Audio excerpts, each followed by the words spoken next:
toe ek saamstem dat kerk vervelig is die jong vrou heel verbaas dat 'n predikant kan saamstem met haar stelling dat kerk vir haar vervelig is. Sy vra toe uit die aard van die saak, hoe kan ek as 'n predikant saamstem kerk is vervelig?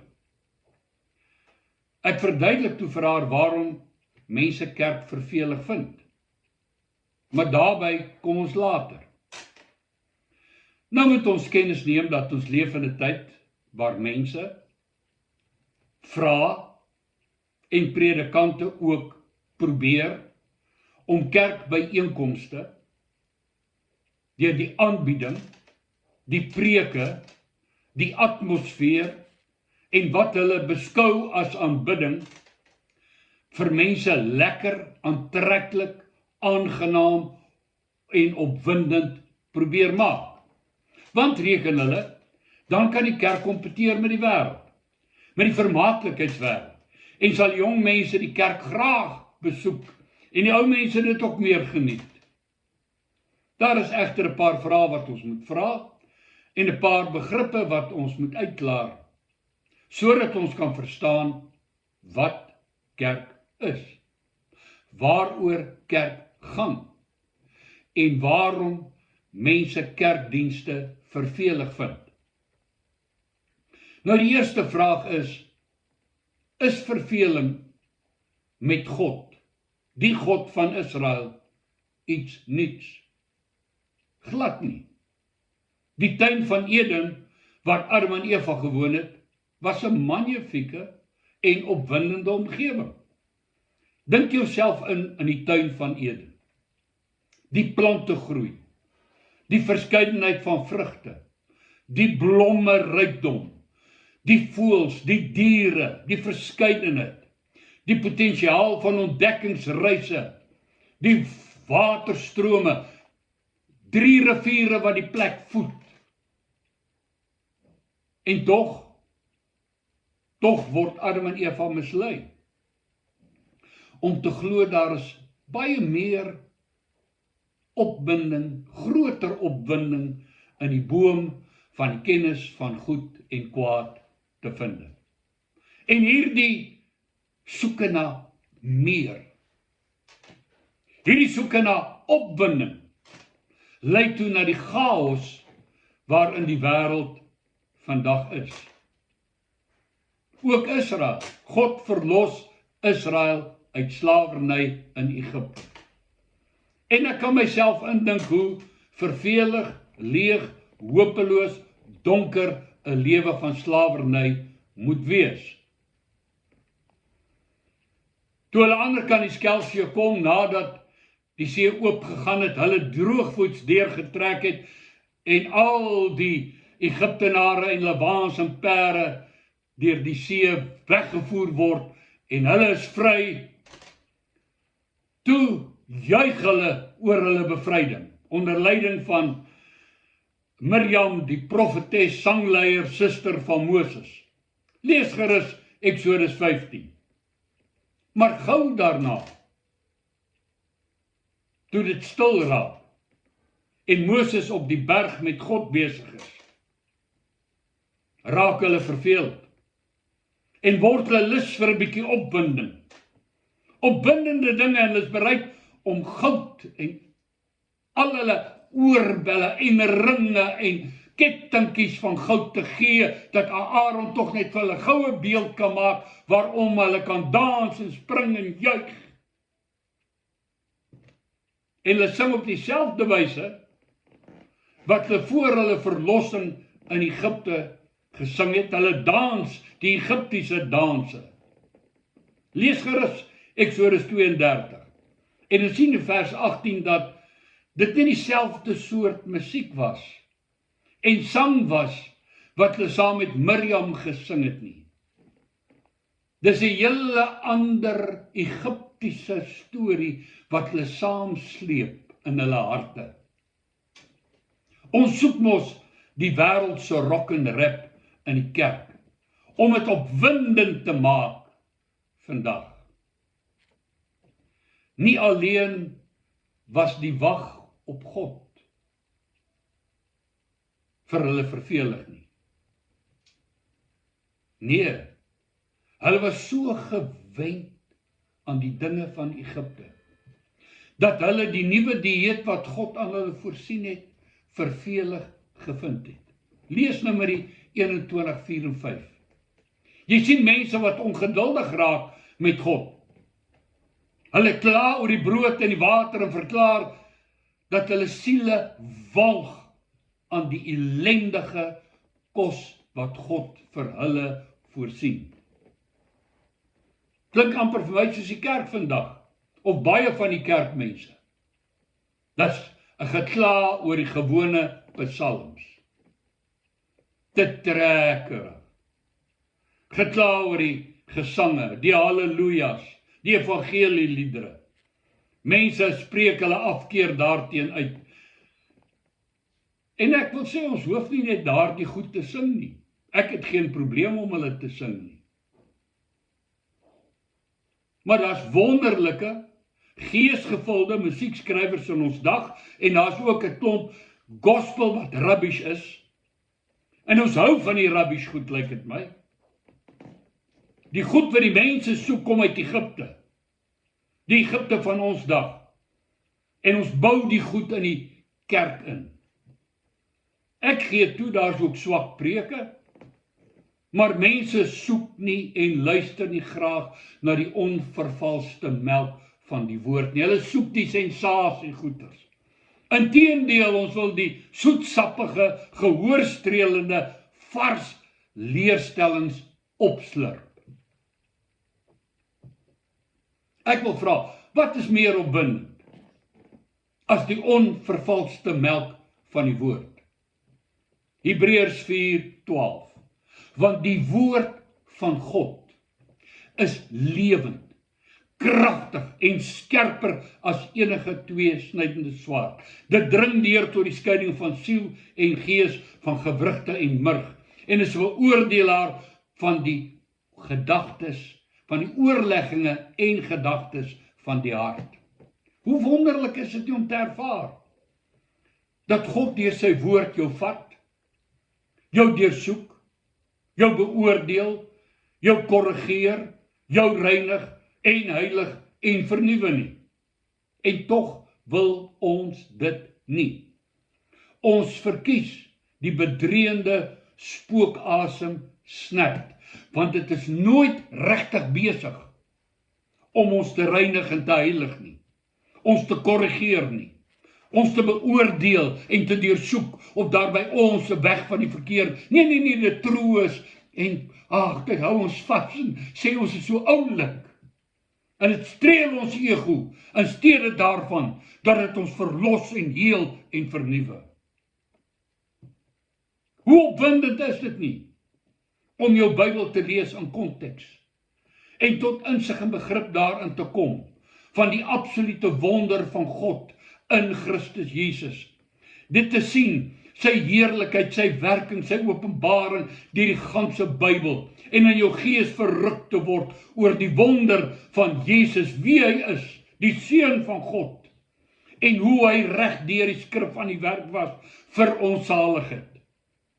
En tog, vind mense die Bybel vervelig. Hulle lees die boek nie.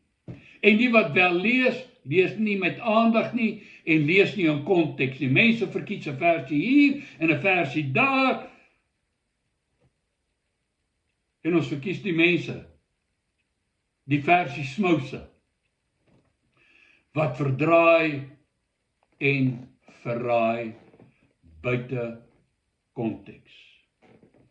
Selfs predikante verkies skynbaar elke nuwe wind van lering wat oor die wêreld spoel.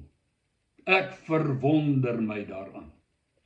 Hulle lees enige boek, en hulle glo enige boek, behalwe die Bybel.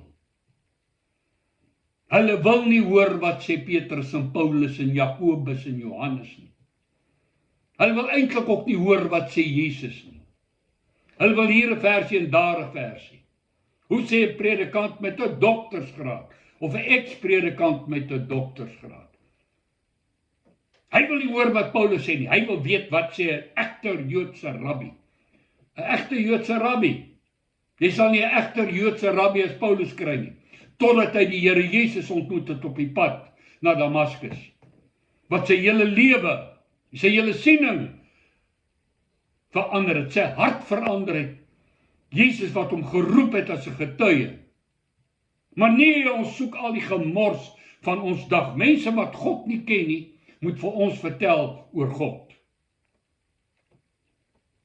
Geen wonder dat die denominasies en die loslopers meng die waarheid en die leuen nie, verwar sonde en geregtigheid nie, voer boeddhisme, taoïsme, okkultisme, humanisme en elke moontlike leerstelling van duiwels in die kansel en in die lering van die kerk in nie. Dis uiters tragies. En hoewel al die duiwels goed beloof om jou wonderlik, suksesvol, vooruitstrewend te maak, sodat jy jou drome kan vervul, is die opgewondenheid leeg, vlietend, en dit is in werklikheid bloot oppervlakkige wêreldse filosofie en vermaak, en al vervul jy daai droom, word jy in die verlossing gered en leer jy God nie ken nie. Dis waarom so baie kerkmense hardloop van een herlewing na die volgende herlewing. Kom ons wees eerlik. As jy Sondag na Sondag moet herleef, of as jy van sogenaamde herlewingsveldtog na herlewingsveldtog moet jaag, gaan jy daarom waaragtig gou dood na jou herlewing. Dan sterf jy sommer Maandag na elke Sondag. Hoe herleef jy as jy voortdurend aan die sterwe is? Amper sê ek aan die vrek is. Voortdurend aan die sterwe. Daarom moet jy voortdurend leef. Ek dink glad nie hulle herleef nie. Hulle hou aardse afgodspartytjies in Bybelse kleed. Sien, daar's 'n ander storie in die Bybel as hierdie herleef. En jy kan die storie lees in Johannes die 4de hoofstuk. Dit gaan oor 'n baie stikkende, gebroke en sondige vrou, wat vir Jesus by die put van Jakob ontmoet, en wat water by hom kry, wat in haar word 'n fontein wat opborrel, tot dit weer Maandag is, nee, tot in die ewige lewe. Water wat maak sy nooit weer dors kry nie.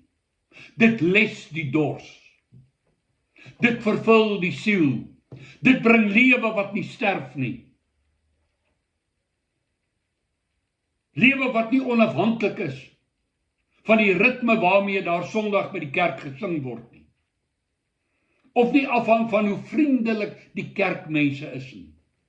Lewe wat nie daaraan onderworpe is. Of dit 'n goeie pastoor is wat hulle het, waarvan sy hou, en een wat haar verjaarsdag onthou nie. Sy kry lewe wat in haar binneste, onder alle omstandighede, soos 'n fontein in haar opborrel, en onsterflike lewe deur God se Gees wat in haar werk. Verlos o my siel, gaan vertel dit.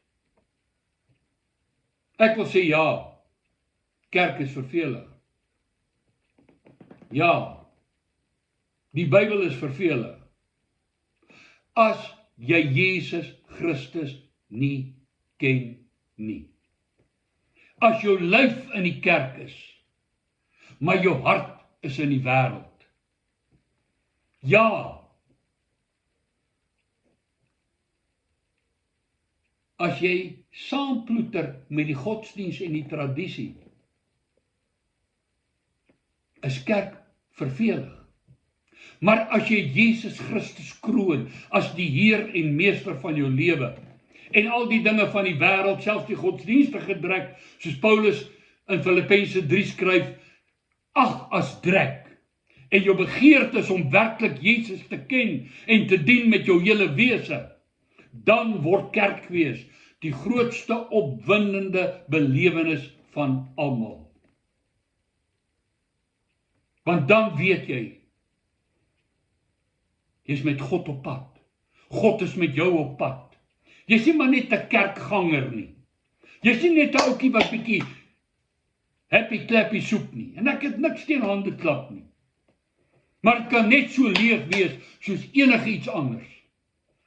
As jou gees nie, gees en waarheid nie aanbid nie. Die waarskuwing teen die eindtydkerk in die verband staan opgeskrywe in 1 Korintiërs 10 vers 9.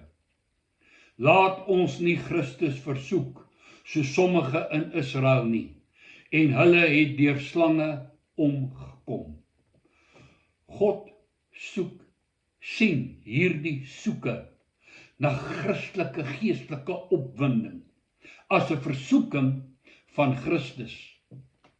En as jy so iemand is, gaan die slang met sy valse leerstellings jou pik en jou vergiftig tot die dood.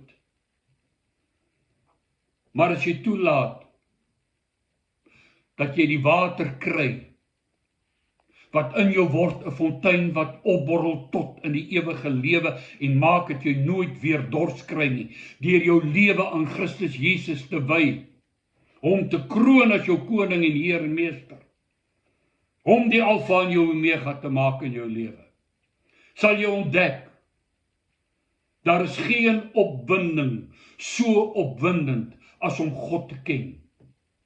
Hierdie God, wat geensins 'n vervelige God is nie. Kyk na die natuur, die voëls, die diere. Kyk na die wêreld wat hy geskep het. Kyk na die wonder van jou eie skepping. Kyk na jou oë, wat die wêreld kan sien. Beter as enige kamera, voortdurend fokus en kyk en sien. En dan besef jy hoe wonderlik is God. Meer nog, as jou gees hom begin ervaar en beleef, en jy weet, hy leef in my. Ek leef nie meer nie, maar Christus Jesus lewe in my. Niks so opwindend soos dit nie. As God vervelig is dit omdat hy leef en jy dood is, in sonde en in misdade. God, die God van Abraham en Isak en Jakob, die skepper van die heelal, vervelig, wat jy waar kry. Nee, dis die dood in jou, wat die lewe nie ervaar, die goddelike lewe nie ervaar nie. Kom by Jesus Christus uit, en jy ontdek, opwinding met God wat jou op pad is, uit Egipte, na 'n skoon nuwe hemelland, 'n nuwe Jerusalem wat uit die hemel gaan neerdaal, en is besig om jou te vorm en te maak, tot wat hy wil hê jy moet wees. Hy's besig om jou 'n houer van sy heerlikheid te maak, en wat 'n heerlikheid het hy nie. Dankie dat jy na my luister, mooi loop.